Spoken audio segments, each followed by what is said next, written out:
Hello friends, welcome to Veni kitchen and garden. ఈరోజు మనం సింపుల్గా పిజ్జా ప్రిపేర్ చేసుకుందాం ఇంట్లోనే. దీనికి కావాల్సింది pizza base, cheese spread, mayonnaise, veg mayonnaise, cheese slice, టాపింగ్కి పిజ్జా టాపింగ్. ఒక బౌల్ తీసుకొని శుభ్రం చేసుకున్న క్యాప్సికమ్ ముక్కల్ని మీడియం సైజులో కట్ చేసుకుని, ఎక్కువ కూరగాయ ముక్కలు కూడా వెళ్తాయి కాబట్టి మనం ఎప్పుడైనా తిన్న పిల్లలు ఇష్టంగా అడుగుతుంటారు కదండి, ఇంట్లోనే తయారు చేసుకుందాం.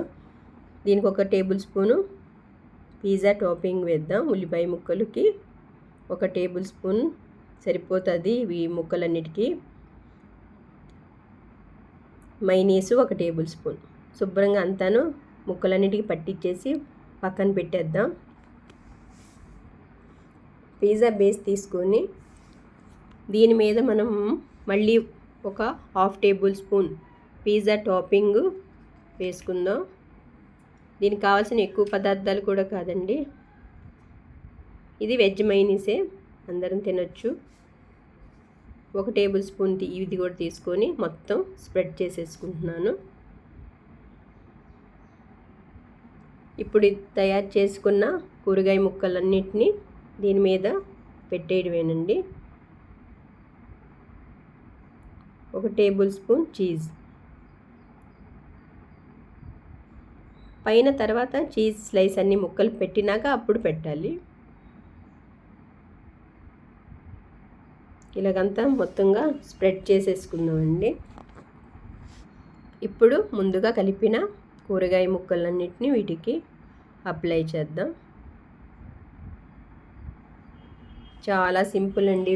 బయట అడుగుతూ ఉంటారు కదా, ఎప్పుడైనా ఇలా చేసుకొని కూరగాయ ముక్కలు ఇలా పిజ్జా బేస్ తీసేసుకొని మొత్తం స్ప్రెడ్ చేసేస్తున్నాను.